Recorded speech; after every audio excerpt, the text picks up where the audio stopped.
fuerza mi vida, dejar tu pesar en mi herida y espina en el Woman, corazón.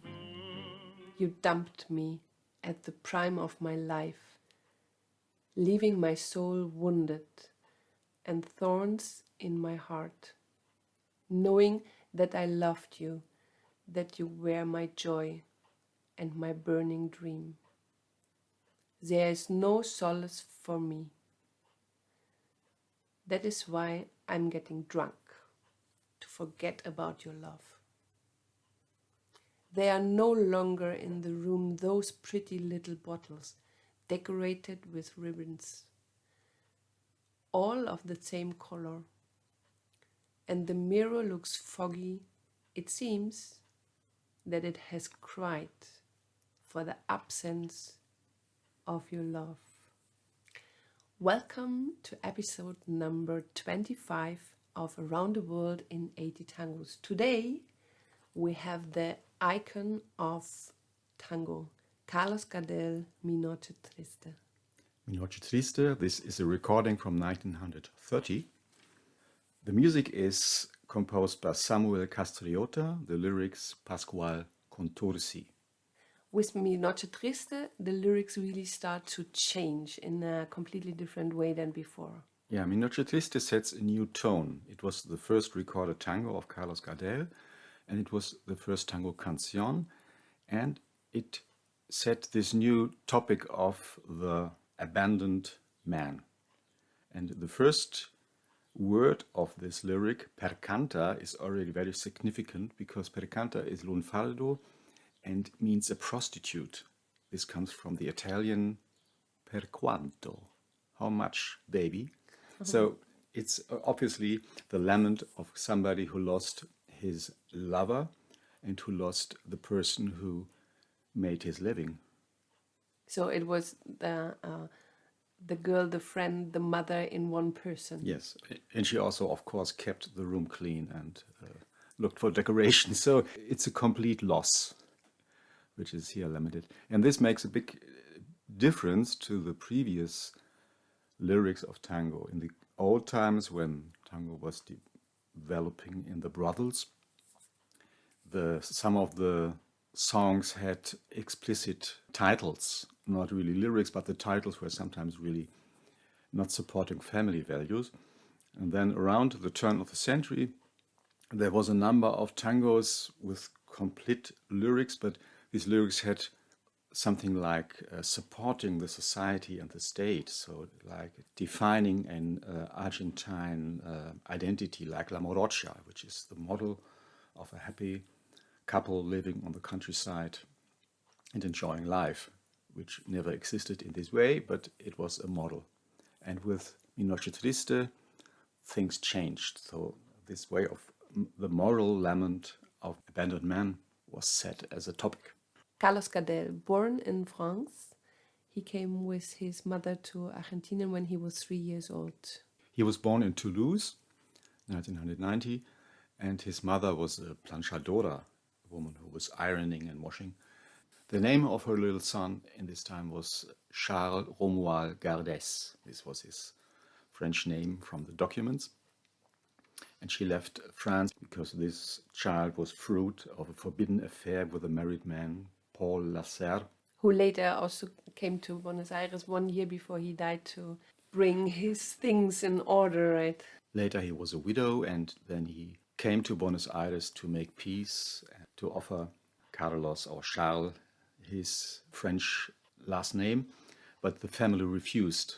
Carlos and his mother said, no, we don't want this, and 1 year later Paul Lasserre died in France.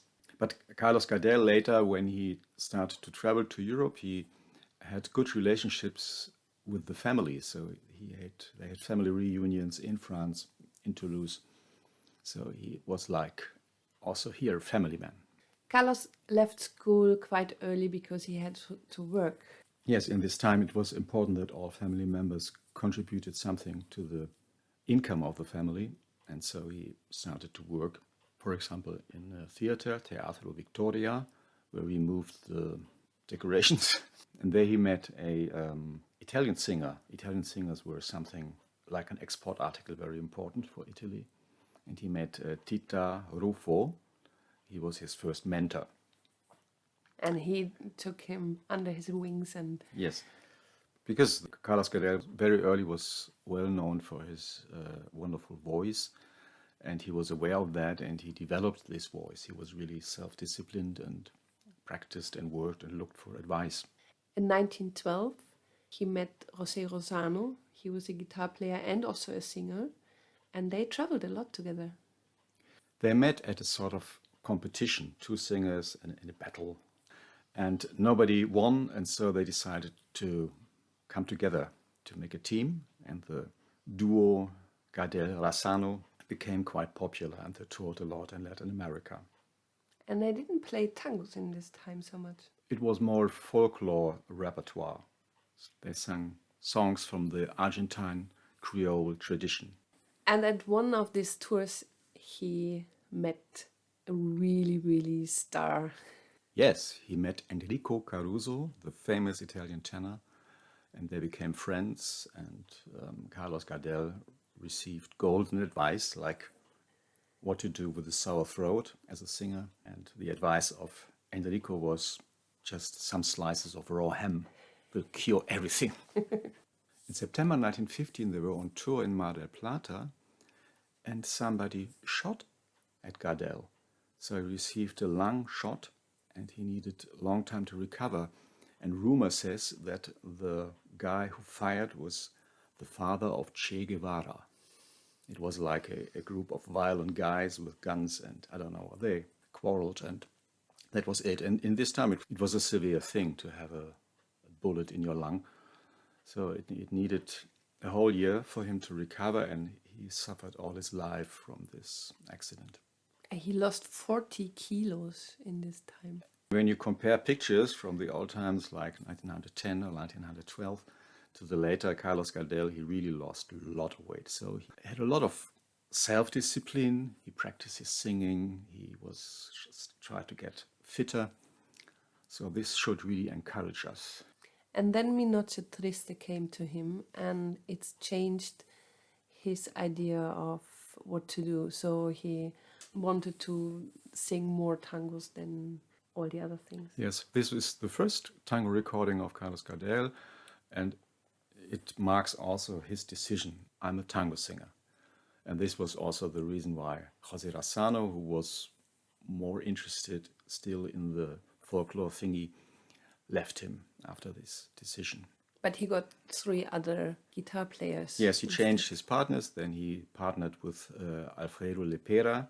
And in this recording, he has 3 guitar players. One of them is José María Aguilar, the composer of Manos Brujas, which was also a foxtrot in the repertoire of Gardel, and later became the anthem of Rodolfo Biaggi. Biaggi used to start his shows with this foxtrot.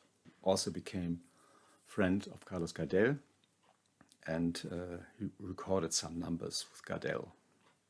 And they were also both fans of horse races. Horse races, the turf, yeah. the turf and tango. This is something we have to talk about on another occasion. Yeah, there is this idea of Uruguay, that Carlos Gardel was born in Uruguay, but it's not true. I'm sorry.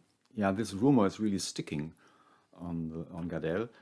There's even a museum in Tacuarembó, which is the supposed birthplace of Gardel, a Gardel museum in Tacuarembó. This comes a bit from the time when Gardel was trying to get legal in Argentina, and he wanted to avoid military service, which was not compulsory in Uruguay. And when he planned a career in Europe, he wanted, of course, go to France. And in France, he would have been under the threat of the accusation of being a deserter, because it was just right after the First World War, and he didn't serve in the military. So his attempts to get a passport from Uruguay were quite strong, and he always stated, I'm from Uruguay, but it's not true. All the documents show he is from Toulouse in France. In 1923, he got the Argentinian citizenship for good, and then he could travel to Europe without any risk. Then he made a career in Europe. He toured in Spain and in France, and an organizer in Barcelona gave him a limousine, a car, and this limousine always traveled with Carlos Gardel over the Atlantic when he was going back and forth on his travels. In 1928 he had his debut in France, and he made movies as he did before, and he made 3 movies in France, and later he went to the US and made 5 movies in New York. And he had big plans together with Francisco Canaro. But was a close friend of him. There's this little story between Canaro and Gardel when Gardel needed money for the horse racing. Of course, he was a big fan, like a lot of others, and said, "Okay, can you give me $500?" And Canaro said, "Yeah, of course." And then later on, Canaro wanted to have back this money, and then Carlos said, "But are you stupid? I mean, you are so rich. I mean, why I should give you this money back?" So, but they were really close friends. There's this saying, somebody has more money than Canaro. So Canaro was incredibly rich. He was very successful. The only field where he lost money was the movie business, but the rest was really something. So Canaro and Gardel, they had also big plans together. Yes, they wanted to restart the movie business. And then the whole thing came to an end when Gardel had his fatal accident in Medellin in Colombia, where 2 planes crashed on the ground and killed Gardel and all his company.